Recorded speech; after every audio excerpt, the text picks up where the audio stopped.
Here we go. Oh, there we go.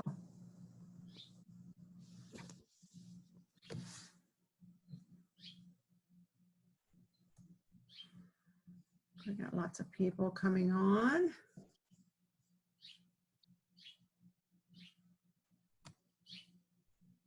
Okay, can everybody? Molly, Lance is attending, representing Tilly. She was going to attend and she couldn't, so she sent Lance, okay? Yeah, that's great. She sent me an email this morning. Thanks, Rose. Oh, no problem. Can you all see the screen? Yeah. Good. Hi, Suzanne. Hello. Did you have a good day yesterday? I did. How about you? Good. Okay. Although I am having a little bit of, oh, there we go.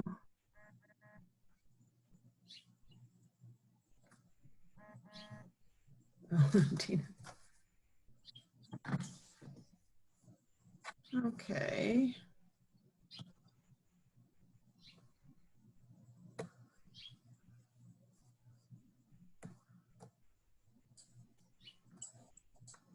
Okay, there we go.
Okay, it's 11 o'clock. How many people do we have, Chris? We have 14 right now, and we had 21 who responded yes to the event. Okay, well, we'll wait just a minute more.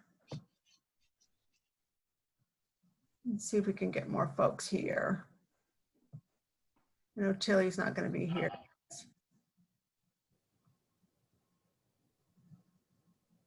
All right.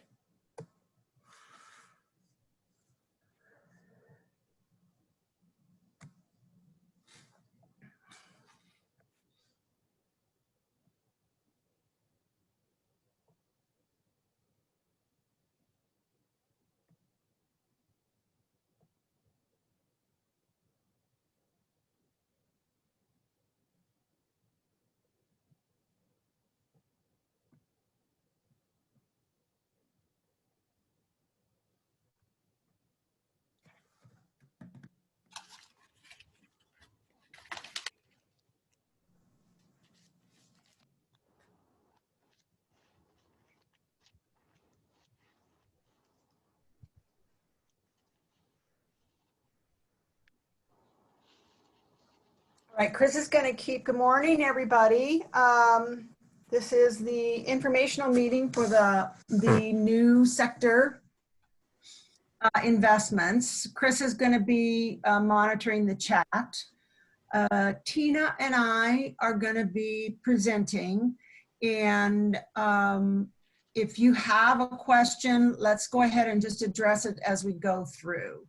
So we have an hour and a half. Tina and I only have 22 slides, and mine are going to go very quickly because it's just kind of a setup for what got us to this point. So we should have plenty of time to address any of your questions. So if you have a question, just go ahead, and as soon as we finish that slide, then we'll stop and address it then. So we want to make sure that everybody has plenty of time to address the intent and the actual logistics of the investment that's going out now. So I think we'll go ahead and get started. So as I said, I'm going to do the setup. We're going to go through the regional planning, the implementation, and the outcomes that we have, all the things that we've already done. The planning, how we decided to implement strong workforce, the purpose of the sector investments, and then the process for this RFA.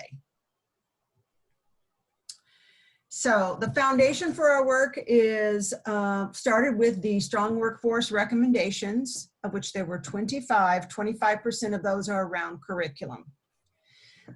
From that, the region came up with their own recommendations of what was important, and that turned out to be career pathways, work-based learning, job placement, employment readiness, data research, and marketing. The region decided to build an infrastructure to be able to move the students through. So built their infrastructure around the students. From that, there were regional priorities, and then subsequent following were regional investments. So again, career pathways, onboarding, work-based learning, employer engagement, data research, and marketing. So data research is the foundation of everything that we do. Employer engagement is the new focus, which it's always been the focus, but it's really been, being brought to the forefront by the new Vice Chancellor, Shani Weber, and that is that our work in career education is built around employers and engaging with employers to provide those up-to-date programs, work-based learning, job placement for our students. And this is all really, if you look at the guided pathways, it's really built under completion by design. And so the focus of the regional sector investments are around curriculum, career pathways, student success, which is that very middle part that will be part of these investments if that's what your campus chooses to do, and getting to our workforce outcomes. So these are the career pathways and student success. I just pulled out the ones that were salient to what we're doing. You can Google strong workforce recommendations, the task force recommendations, you can see all 25. Develop and broadly publicize industry-informed career pathways, enhance career exploration, work-based learning, and provide supports for students, enhance professional development for CTE faculty, and currency and relevancy of our programs, which is central to what we're doing with these sector investments. There are 5, the recommendations around the curriculum are numbers 5 through 11 of the 25 recommendations. And that's why they're not numbered in sequence here. Number 7, revise the curriculum to ensure alignment from education to employment, which involves engaging the employers up front. Evaluate, revise, and resource the local, regional, and statewide curriculum approval process. The evaluate and revise, and potentially resource depending on local, but it is program review, which is what we're talking about here with the sector investments. improve program review, evaluation, and revision processes to make sure we have program relevancy, which is really the heart of strong workforce. Facilitate curricular portability, which is also what we're trying to do. So when we, create a program in advanced manufacturing program at one college, even though it may be focused on something different, looks like a program at another college for the students. Develop and identify and disseminate effective CTE practices, which we have started to do with our first promising practices. So as you all know, this is the model that we built with our connections to our external organizations, high school, adult ed, and the workforce, other workforce organizations. And then the first is intake. This is all, that's that connection piece under completion by design. The center part is their pathway preparation, their work-based learning, and then employment readiness. And then of course, we've always had transfer, but now we've added to that job placement in addition to another pillar. So very briefly, these are our outcomes. You've all seen these over the last few months as we got the 17-18 and then the 18-19. We basically, on our enrollments, we've stayed level, which we are outperforming the other, all students. So enrollment has declined, but not in career education, just a slight, a few thousand in the 18-19. These are our non-credit workforce milestone, which continues to go up. Students earning 9+, it's just a slight increase, but when we mined that, we found several colleges that were contributing to that. So there were some outliers that caused us to go up, and then there were some that weren't. So this is our 9+, and of course, our big success is our degree, certificates, and journeyman status, which has gone up significantly. Yes. Question? Okay, so I think somebody's not on mute.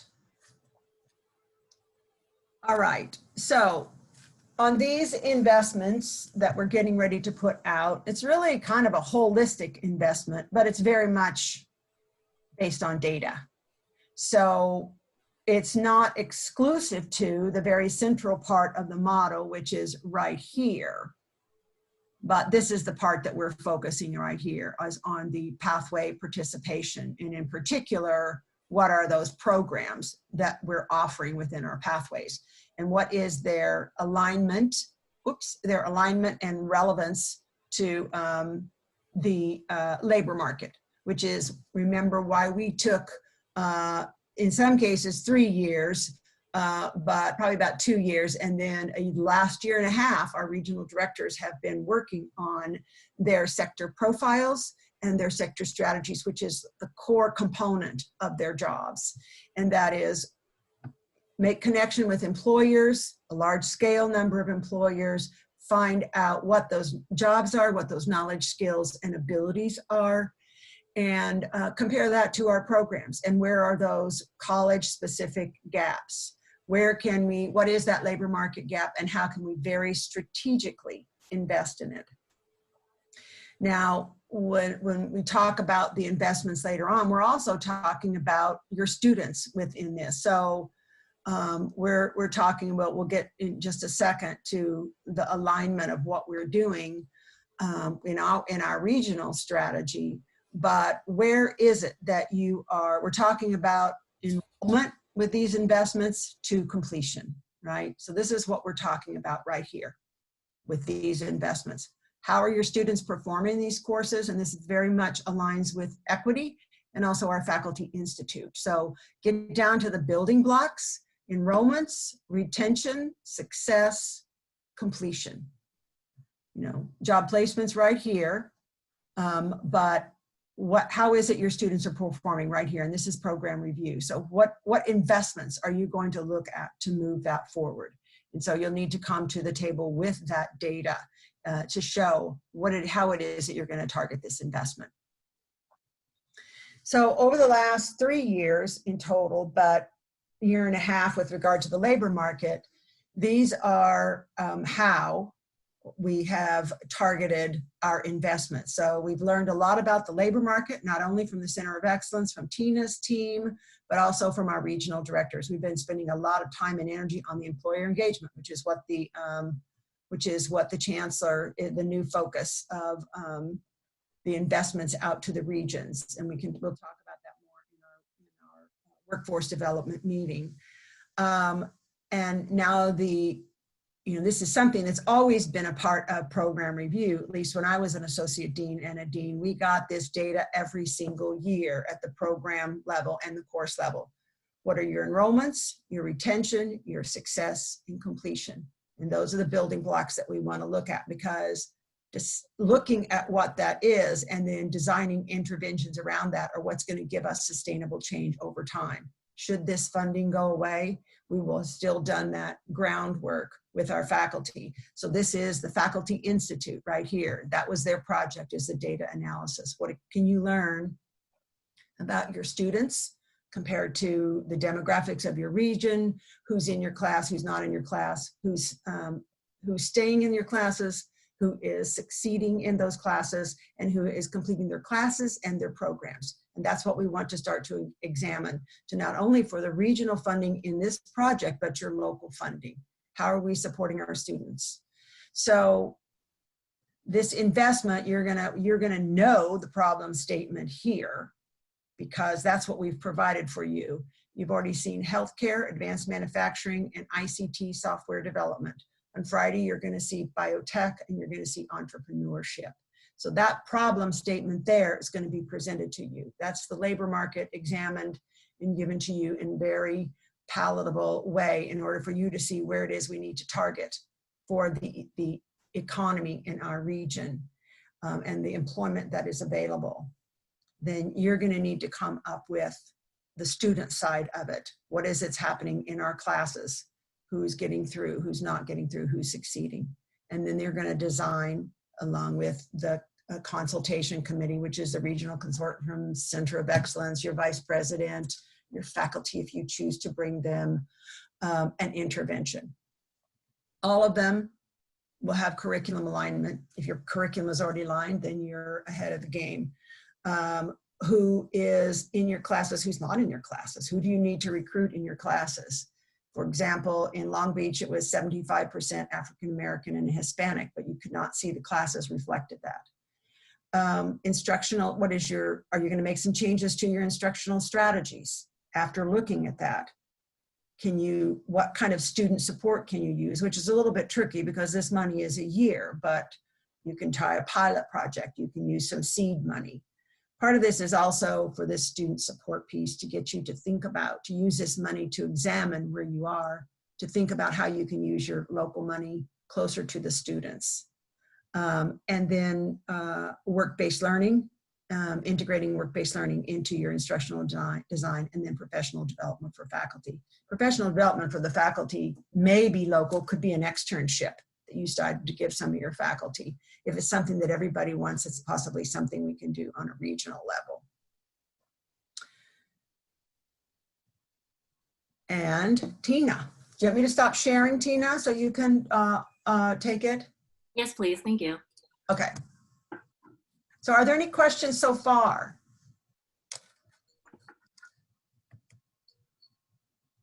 All right. I hope everybody sees the slide. Everybody sees the slides. Okay, excellent. So we wanted to walk you through the new RFA process. It's supposed to be simplified and a collaborative effort between the regional consortium and the colleges. So if you haven't had a chance to go through the RFA in its entirety, I'm going to walk you through the process and these 5 milestones. We wanted to make it not intimidating because we know that the letter of intent is going to be due during this month. And so as I walk you through it, if you have any questions, let me know.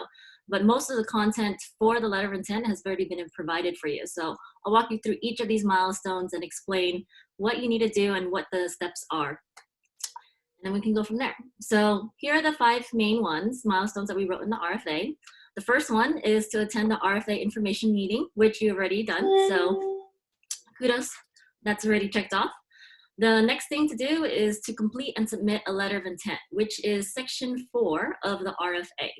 So I'm going to walk you through that and what that entails. And then we'll have what are called project consultation meetings, basically in collaboration with the regional consortium. The college and the consortium will work together to develop the scope of work. And that's what's going to be used as the contract information when the regional consortium executes the contract with the college. So again, it's a collaborative effort. We don't expect you to outline every single thing of your project plan immediately for the due date in October. Then number 4, once we're done with that collaboration, that consultation, then you'll submit that RFA response form, which is what you've typically seen in previous RFAs before. So again, it would be helpful if you have some kind of idea of all the sections in the typical RFA response form, but it's not necessary for that initial due date in October. And then finally, we'll execute the contract and then have quarterly reports as agreed upon in those consultation meetings. Okay, so that's a quick general overview. Let me go through each of these milestones in more detail. So again, we finished number 1, so thank you for joining us today. Here's number 2, complete and submit the letter of intent. So the letter of intent is provided in the RFA as section number 4. It represents your institution's intent to respond to the RFA. It has 3 parts, a section that says problem statement, a section that states curriculum alignment, and the third part is the project description. In the problem statement, it provides 3 options, as Molly had mentioned, for you to select from, because those are the sector strategies that have already been presented at the WDC. Those are provided in an attachment A. So if you're wondering how to fill that out, all you have to do is check one of those problem statements. The second part of section 4, or the letter of intent, is a curriculum alignment verification. For all of our sector strategies, there has to be an initial assessment of curriculum and whether or not it's aligned to labor market information. All of the regional directors drafted up what KSAs or knowledge, skills, and abilities that are needed in order to be aligned with the curriculum. So if you've already had programs or courses aligned to labor market needs, then just provide a short description as to how your curriculum is already aligned. If not, and you plan to do this curriculum alignment process or step before implementing a sector strategy, then just put NA, or not, not applicable. So the first 2 sections or first 2 parts of the letter of intent are relatively simple. If you plan to go forward with a curriculum alignment and you choose one of the problem statements already provided for you. The third part, that project description, is a part where you can provide a short description of what you plan to implement. Again, it doesn't have to be fully fleshed out, but it gives us an idea of what to talk to you about when we meet for those consultation meetings. So as I mentioned, this letter of intent has been simplified. It's due October 15th. The first 2 parts should be easy to check off, or put NA if you need to do curriculum, if you don't need to do, if you plan to do curriculum alignment. And as I mentioned, those are provided for you. So the problem statements, if you haven't seen the RFA, are provided for you in attachment A. At the WDC, we presented on health, and Connie mentioned that patient care coordinators is a new possible intervention for that sector. Advanced manufacturing, Rishan presented on industrial automation careers, and then ICT and software development, which was the prior RFA that was released for the sector, on program alignment to industry needs. So as Molly mentioned, we will provide more sector strategies to attachment A and revise attachment A as they are presented after they've been presented at WDC. So this month, this Friday, business and entrepreneurship should be presenting, as well as life sciences and biotech, in case anything changes, but that's the schedule of when the 2 next presentations will be held at the WDC. Any questions about the letter of intent? Again, we try to simplify it as much as possible. Really what you're filling out is that third part, which is the project description. Again, don't need to feel obligated to have a fully fleshed out project description, but based on the attachment A, the problem statements, and the possible interventions, tell us what you want to do having this knowledge, with this knowledge. All right, I'm gonna take a second if anybody has questions on number 2, the letter of intent. Okay. So a couple of things to note about intent. A separate letter.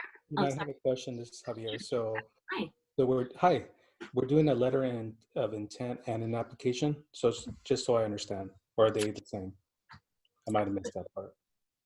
So it's, if I'm understanding you correctly, the word application is what we use for the RFA response form.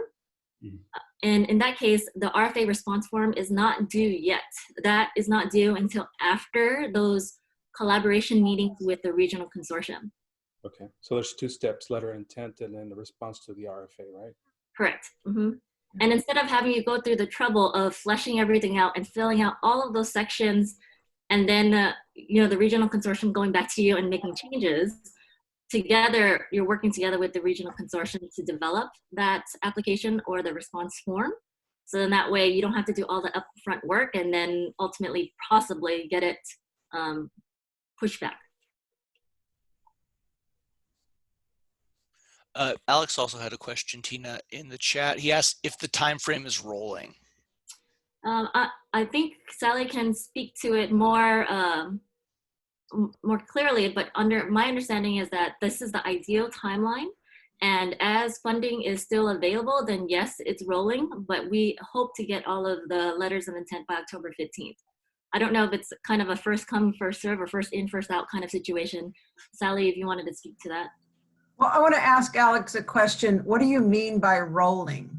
So this is, let me just say first, this is money that needs to be spent by next December. So what do you mean by rolling? Yeah, absolutely. So we're working to really focus in on this conversation at our institution. In fact, we're invited Tina to come speak with our instructional leadership team about these strategies, but it will take us some time even to get to a project description. And October 15th is a pretty aggressive timeline for at least one of the sectors that is currently on the table for us. And so we want to make sure we deliver a good product. And so it's just a very aggressive timeline because our executive president's cabinet would likely want to review the description we put forward. And they meet once a week. And so that means we have to have a description done this week, which is challenging because we need to involve faculty. So I would say, first of all, you know, the longer you wait, the less time you're going to have to spend, right? And yeah, you can take longer, but once you decide to do it, you're going to be in a smaller window of spend. And that's not a negotiable thing anymore because we're going to start sweeping money later in the year, next year, and the chancellor's office is going to start sweeping money. However, I would say that you could shorten the timeline by the letter of intent is really, do you intend to apply for this money? And any information you have about your project, right? You can put on that, and then that will move forward, setting up a meeting with the consortium, right?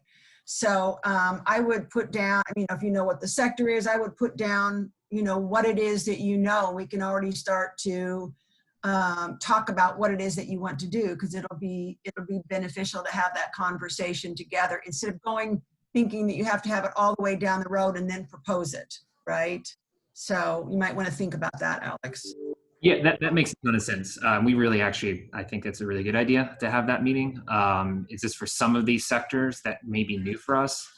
There's a lot of considerations about cost and can we sustain it after the initial project period. So we're going to move as quickly as we can. It's just it's going to take us some time for some of these sectors.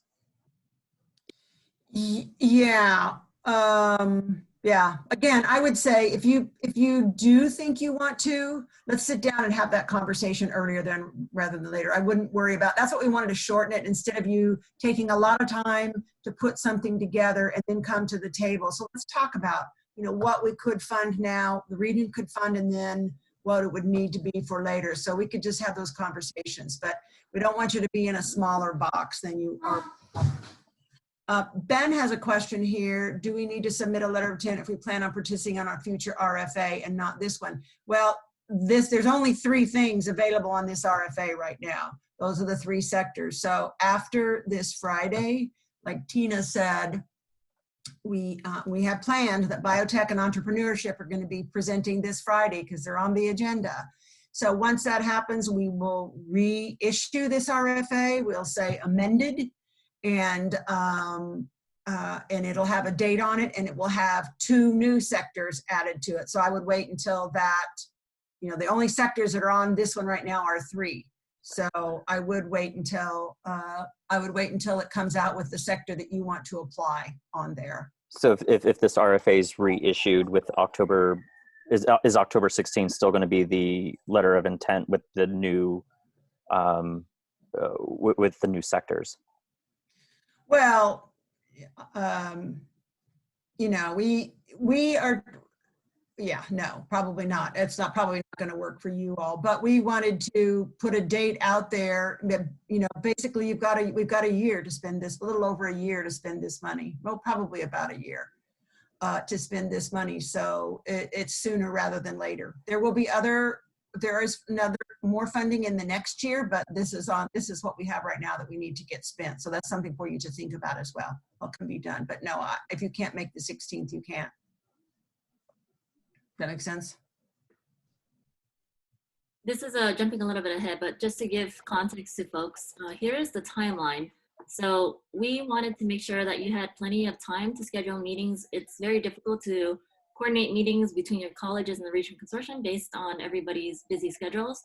So after the intent has been submitted on October 15th, you really have less than a month. Again, this is the ideal timeline to schedule those consultation meetings and kind of flesh out a little bit what you want to do in your application or the RFA response form. So the deadline, as Molly mentioned, is ideal, and we put it there for you so that way you will have plenty of time to flesh out the actual scope of work that you want to do. I'm not sure about your internal college policies if you have to run the project description by then, but it's not concrete, it's not set in stone. The actual final draft of the application isn't due until November timeline, mid-November ideally. So just to give you an idea of why the due date is pretty rushed, one, it's not to be fleshed out entirely, and 2, it's simplified and it could be revised later. Yeah, and we can help you with the design, right? Instead of you coming up with the design. I mean, Tina has a background in research, I have a background in research. We can help you put this together. Rose has a question here. How different is this from the ICT RFA that my faculty applied for? Well, it's not really different other than the fact that it has the opportunity to fund other things. So if you've already applied for the ICT RFA, that was just around curriculum. So we opened this up to other things to put you all more in the driver's seat of what your intervention looks like. So if you've already applied for the ICT RFA and you want to address some other things, for example, retention and success would be a really good thing to address in ICT, since they have the lowest retention rates across the sectors. Yes, Jennifer, there is flexibility on the letter of intent. It is ideal, but remember, this money has an expiration on it, which is, and that's what we started with, the date December the 1st. Ideally, you would all have your project set by December, and then we could get the money out to you in January, because we want to be aware of that. But so that's why it's so aggressive. But yes, another week is fine. And then Monica had the same question as Jennifer. Any other questions? Monica asked if we already have the ICT RFA. I just answered that one. Yeah. Yeah. If you have the ICT RFA and you want to apply for some funding to address, enrollments, retention, success, something along that pathway, that middle part of this pathway, then let's talk about that. What does that look like? This isn't, yeah. So let's talk about that.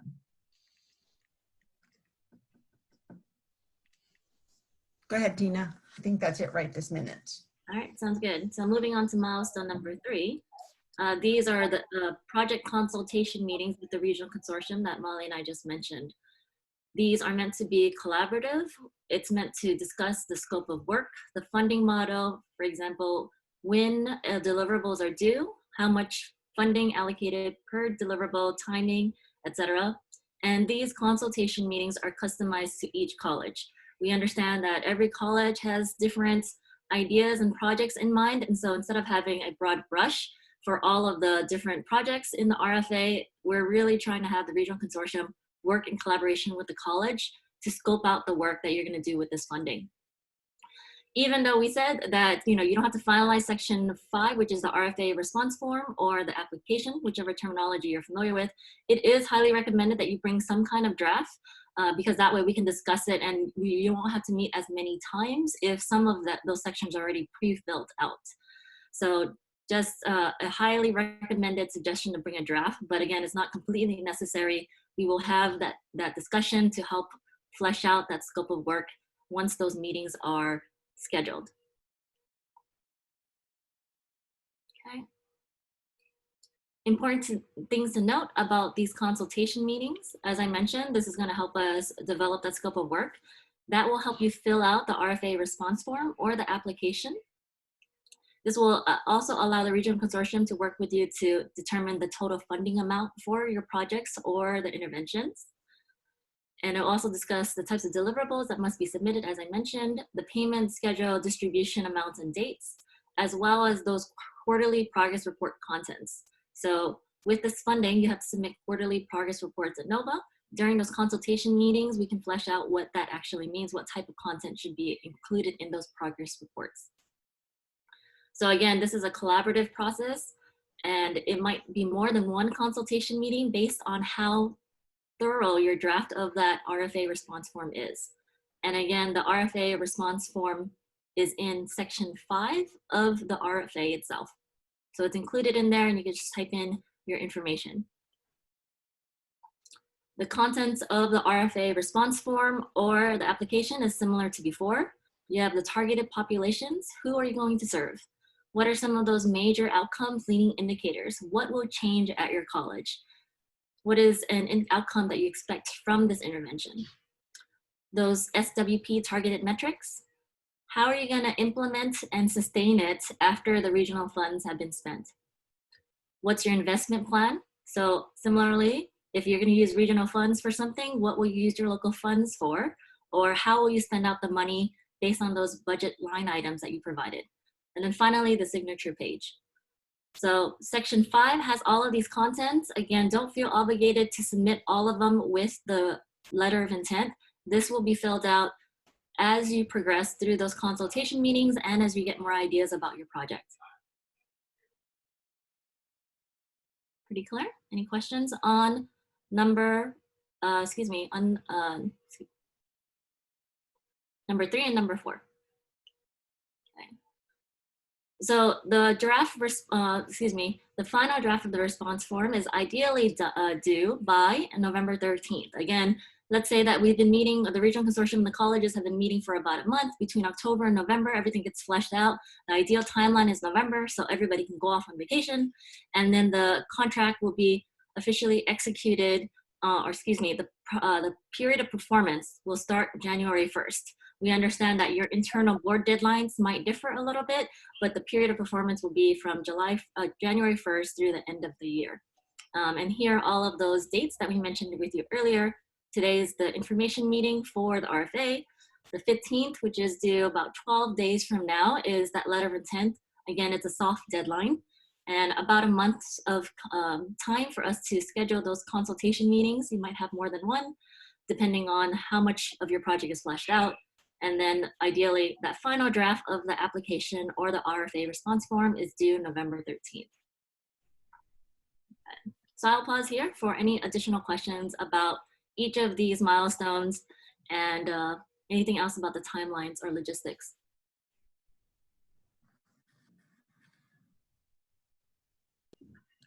Can we ask questions about the attachments, or are we addressing that further along? Again, yeah, we can ask, go ahead and ask questions. Let me pull it up so to make sure that I can address your questions accordingly. Yeah, absolutely. So it's about the student metrics. I just had a question. We're in the middle of our program review right now, and the Faculty Institute was at a section level, but our program review is at a course and program level. And just trying to see if that would be acceptable to really look at the course level and program level, that would be a much easier lift on our end if we could do that. Could you rephrase that a little bit? Are you asking if you can Yes. provide the information at a course and program level instead of a department level? Instead of at a section level. Oh, yes. Yeah. Okay. Yes, absolutely.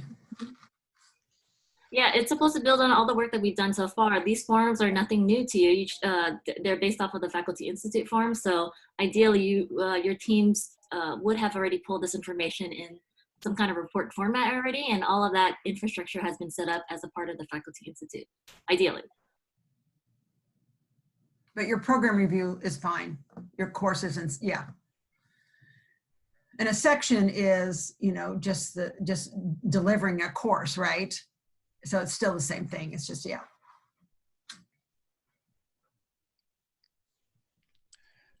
Al, you had your, you said you raised your hand briefly. Did you have a question?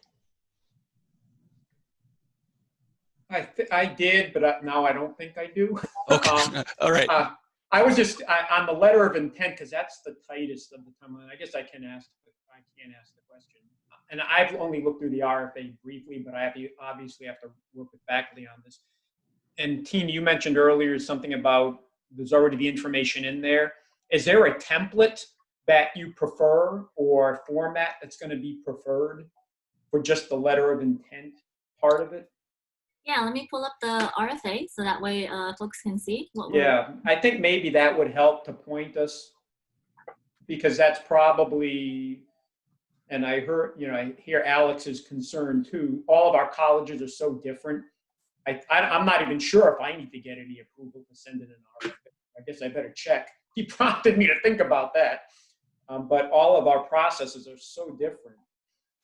Yeah, I don't want you guys to worry about the letter of intent too much. It really is. I mean, put on there what you know, and to make it easier, we will work with you and help you design it if you know your problem. So the most important thing is for you to know where it is you want to invest, and what your data looks like. What is your problem? And we can help you with it. We can even help you put together your proposal, your response, or your application, right?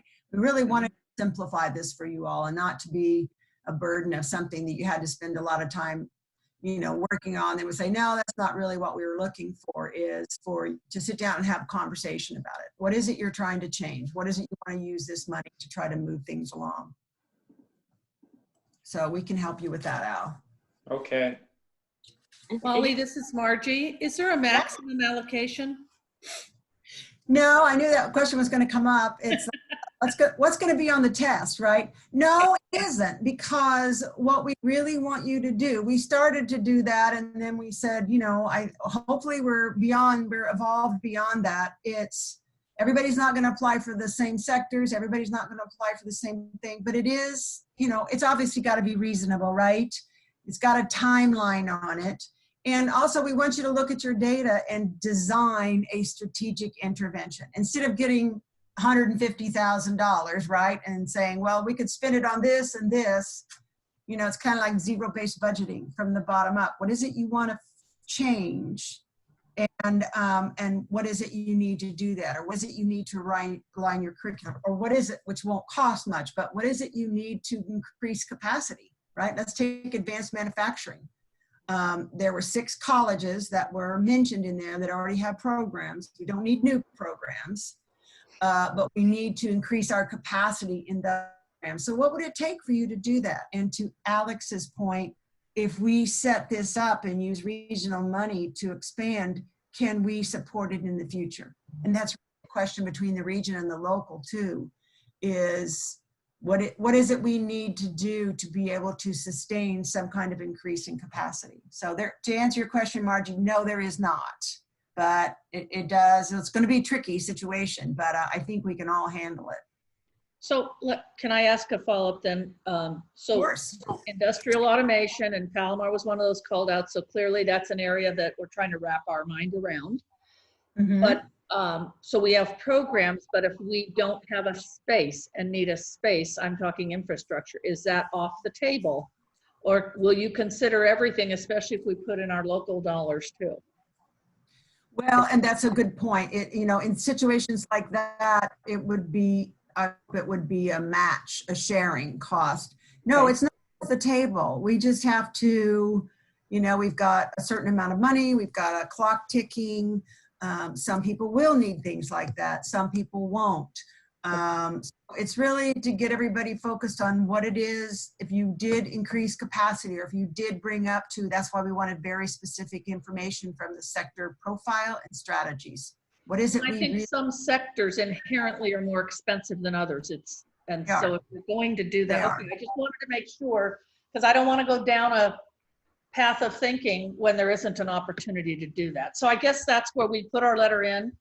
And then when we meet with you, we talk about what would that look like. Okay. Yeah, let's talk about it. It'll be, hopefully your vice president, should you choose to have that person there, but it should be the vice president there, and the regional director, and myself, and Tina, and your faculty, if you want to bring the faculty there. And let's talk about what this design looks like. I think it's very exciting to do this. I do know for advanced manufacturing, we're low on advanced manufacturing in East and South, right? So that's a discussion, we got this money to meet the labor market need and increase capacity. More and better. The better means aligning your curriculum, and it means getting more students through. And the more means increasing capacity in the areas that we need to increase capacity. So no, it's not off the table, but it needs to be, reasonable, whatever that means. Can I just ask a question back to the original ICT RFA? Because in that RFA, it indicated phase 2 and phase 3 RFA. So is this replacing that phase 2, phase 3? Yeah, we just kind of threw it back in there, Monica, to open it back up, because we have just focused on curriculum. And so, yeah, it is. Okay. But, and again, it still needs to be around that box, right? From enrollment to completion, right? What is it we're going to do to increase those metrics? What is it we're going to design strategically to make that happen? So yeah, that's exactly what we did. Thank you. Okay, thanks. I find that at informational meetings for RFPs or RFAs, it'd be helpful to walk you through some of the contents, especially since this one is due soon. Again, it's a soft deadline, but essentially what we really need from you is, what's your institution? Who's going to be the project lead? Again, that might end up changing, but for now we need a point of contact, and the email. As I mentioned earlier, the problem statements have been drafted for you. It's an attachment A, and we mentioned that they will be more will be added to the RFA with an amendment. So just select health, advanced manufacturing, and ICT. If you haven't responded to the ICT RFA, here's an opportunity for you to do so, and then do the curriculum alignment piece that was in the original RFA. We want to make sure that all sectors are aligned with the labor market. So the regional directors, as I mentioned, drafted up those KSAs, or knowledge, skills, and abilities, in attachment A in the problem statements. So if your programs currently aren't teaching for those knowledge, skills, or ability and aren't aligned, then that should be the first step in your project, is to do that alignment. However, if your college is already aligned and you don't want to do this, then describe how your curriculum is already aligned with those KSAs. So we want to make sure that curriculum is aligned before funding is also contributed to the project or intervention that you have in mind. So those are the first two sections. Again, if you do plan to do a curriculum alignment, then just type in NA. So that's all you have to fill out for these first two. Check one of the sectors, type in NA if you really need to do that curriculum alignment piece. Then the thing that you might want to think about is a little bit more is in the description of a project. Just provide a brief description of what kind of intervention does your college want to propose. And again, attachment A, those statements drafted up by our regional directors provides possible interventions or projects that you can refer to. So type in there, and again, please don't stress out about this. It's for us to plan logistically too, because we need to accommodate how many projects and look at the budget, as well as which resources to provide for you. So this is more, this entire letter of intent is really more to help with some of those logistical issues, as opposed to making you flesh out everything right off the bat. Yeah. Okay. So that's the letter of intent, and that's what's due within 12 days or so. But again, it's a soft deadline.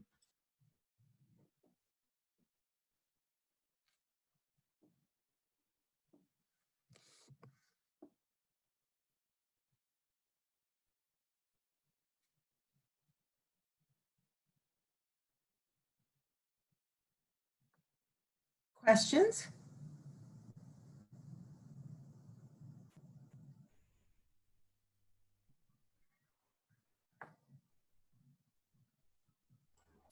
I have another question, sorry. So if we are looking at developing a new program that would address one of these needs, we know that that doesn't happen for a year down the line by the time it gets approval. Mhm. Is it okay to go there even though, you know, at the end you may not have it implemented because it might be like a fall 22 start because we can't get it in time to be a fall 21? Mhm. Is that okay as long as that's part of the plan?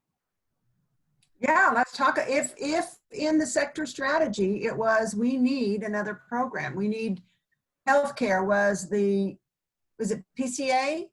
Patient care, yes. PCA? Yeah, absolutely. If that it was described in the sector strategy, you know, they really kind of outlined, and that was their job, was to outline for us, what is it we need? Well, we've already got these programs. This program could expand. They could, you know, add this, do this, whatever. We've got existing programs, but if it's a new program, yeah, that was it. Let's talk about it. Okay. Yeah. Well, I just want to make sure, because you said the spending deadline would be a year from December, but the project may not be complete or implemented, especially if your curriculum doesn't take effect till the following fall. No, and remember, if you're starting a new program like that, Margie, you know, there's this money, this is in the 18-19 budget. And then there's the $2 million in the next year's budget, right? But right now we're just working on this money. So if you've got a multi-year project, you know, think about what that looks like. We're working on the curriculum, maybe the space, whatever it is, right? We've got this, you know, we've got this plan to go out there. So think about that.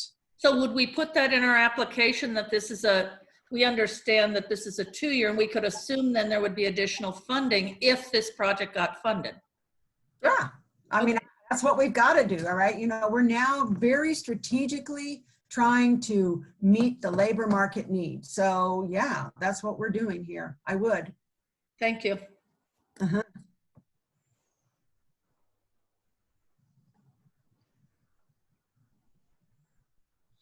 Okay, Miracosta is likely to go patient care coordinator, but our MA program, MA is what, Al? It's medical assisting. We call it MAP, medical assisting professional. Already has these components, I guess, Yeah. other aspects of the grant than the curriculum development that would be minimal. Because I'm saying curriculum development for us would be minimal, probably. Oh, okay. So I was talking, just to give you an example, I don't want to take up a lot of time. I mean, just to throw out my example, I've been talking to our nursing and allied health faculty and dean and chair, mostly the department chair. And they think they already have a lot of what is or would be used to educate students who want to go into this field. So it's a matter of us trying to figure out what else we can do because, and again, they may not have the curriculum, but at least they think they do at this point. Okay, so you're talking about repackaging. Yes. Well, yeah, repackaging. We don't have that particular degree. We have medical assisting professional degrees and certificates, but not that particular one. So it would probably be a repackage with perhaps capacity building or doing some of the things Margie asked for example, the infrastructure type of things you need to build capacity, you know, those sort of things. Yeah, no, let's look at that. Let's look and see what that would be. So that's easy for you. You've got the curriculum, but let's talk about what that would look stuff. about. Yeah, what are the other components that you would need to put together PCC? We were worried that nobody would go for that, but that's good here. And then of course, no, Al is going for it. I'm just trying to nudge my faculty along. They're very interested, but when we work with, at least when I work with my faculty, they're very interested, but I have to kind of go back and translate what's going on with this to them so that they know from their role and perspective how to go about making it happen. Yeah. No, so now we've got North County taken care of. Yeah, so everybody else lay off. No, I'm just kidding. Well, and that's a question. We need to talk to healthcare. I mean, PCC, True. PCC, they're PCCs, yeah, PCCs. DCC. I assume that is something that certainly two programs could support because there is such a demand, right? But hopefully there'll be other regions in the county because those people are going to be, it's not a high wage job, right? So those people are going to be. No, it's not. Well, Yeah. the market may be there too for incumbent worker training. And so that's something to True. consider also. Yeah. Mhm. Yeah. No, let's bring out the things, based on the strategies that the regional directors and Tina's shop brought forward. At some point we may have to, if we come up with, $5 million worth of requests. Well, first of all, that's probably not reasonable in a year. But we may have to come back together and look at it as a team, I feel like now this is kind of like apprenticeship. When I was apprenticeship at Palomar, we had all these programs and they all got funded separately. So they were only linked together by the college, right? So we had this money, and whenever the budget was good, everybody got paid for their hours. When the budget was bad, we all had to come together, right, and spread out how we were going to cut everybody, because they had an association through us. There was no rules about the funding. So, but I believe that we've done enough work going into this that we can do this. So I think it's pretty doggone exciting. Other questions?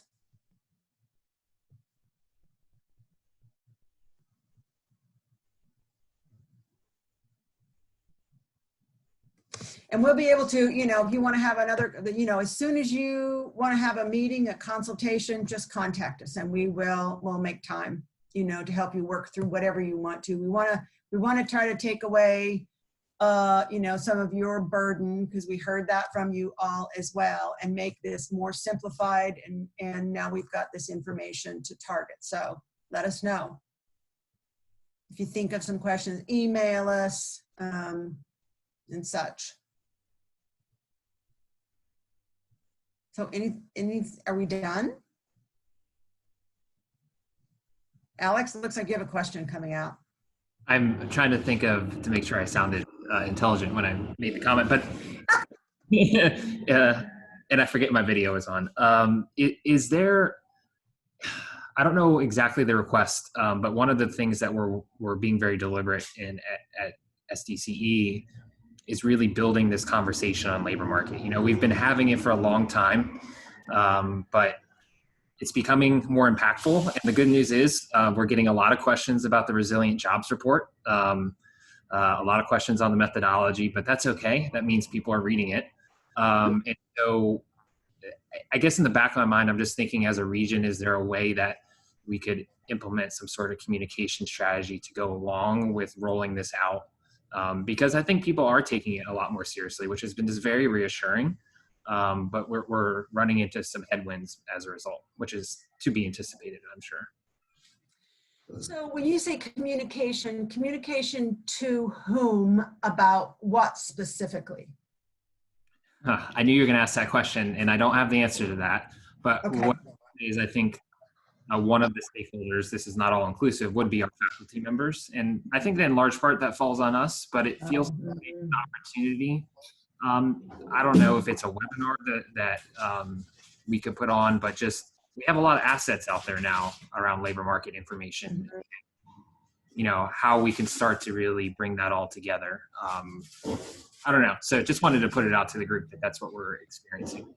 So when you say headwinds, you mean about this external group, whether it be labor market coming out or the regional consortium or whatever it is, but challenging the fact that, and I hate this phrase, curriculum is the purview of faculty. And that this information about what your curriculum should be is coming from someplace external to the faculty. Is that the headwinds we're talking about? No, I think they're positive headwinds. That has a negative connotation. I think. Oh, okay, yeah. Headwinds are something you push against, right? Yeah, no, yeah. See there. We're talking jet stream. We're talking jet stream. But just how we use all the sources we have available to us to craft the strategy, how we can bring faculty more in the fold, and maybe that's the Faculty Institute Part 2 is what we're looking at. But you know, it's becoming more of a requirement. You know, that on Perkins, strong workforce, our curriculum process at the regional level. So I don't know. I'm just putting it out that we're putting a lot more emphasis on labor market. So you know, is there an opportunity to communicate even more than we have about you know, why it is we're doing that, or you know, I don't know. That's an interesting idea.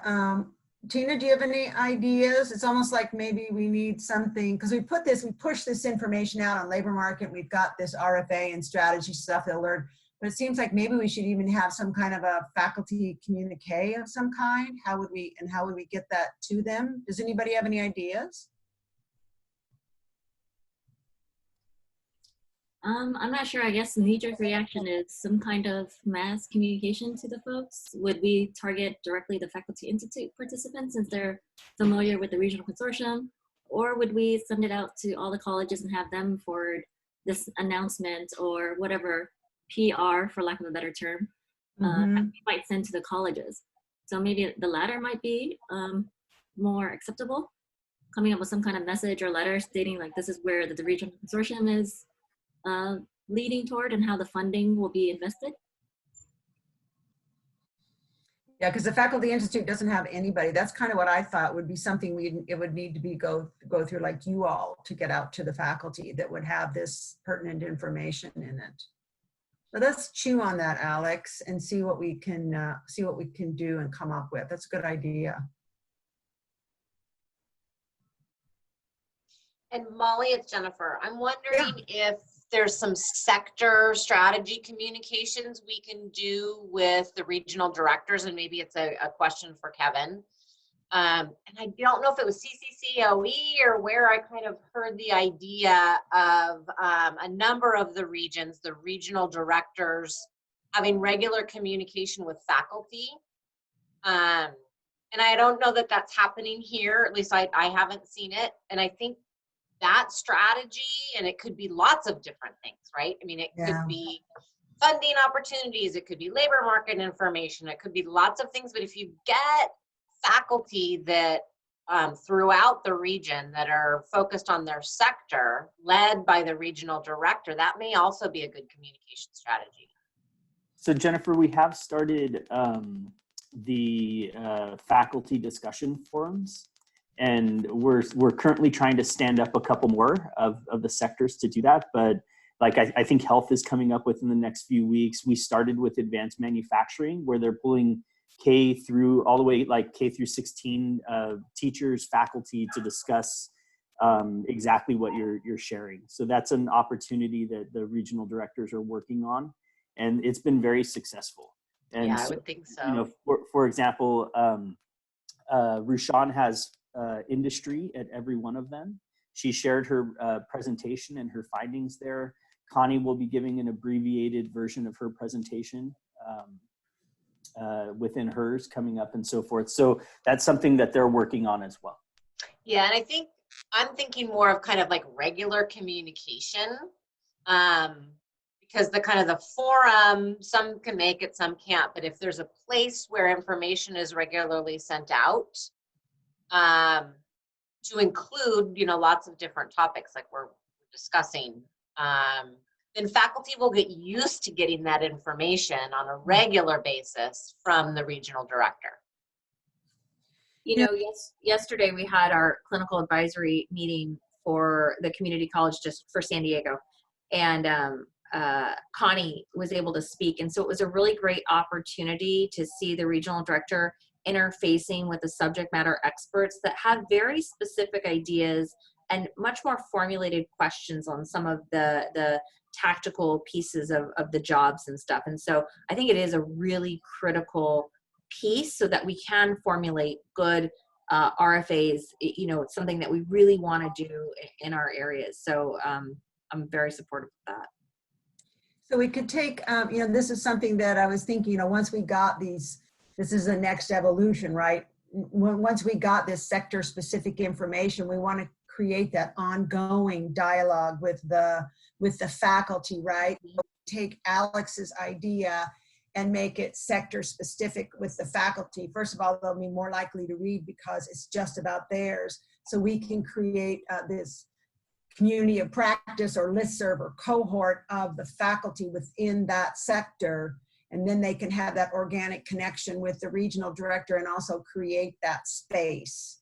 So let us work on that design. What we'll need from you is we'll need to have all the faculty in your area, and we can start to make that connection. So when we come out with something like a new information, then they have been a part of it all along, and it'll also get them involved in this connection to employers and this evolving information.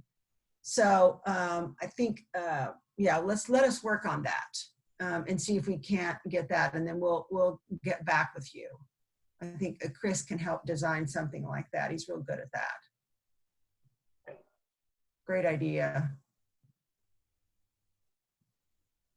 Other questions, comments, concerns?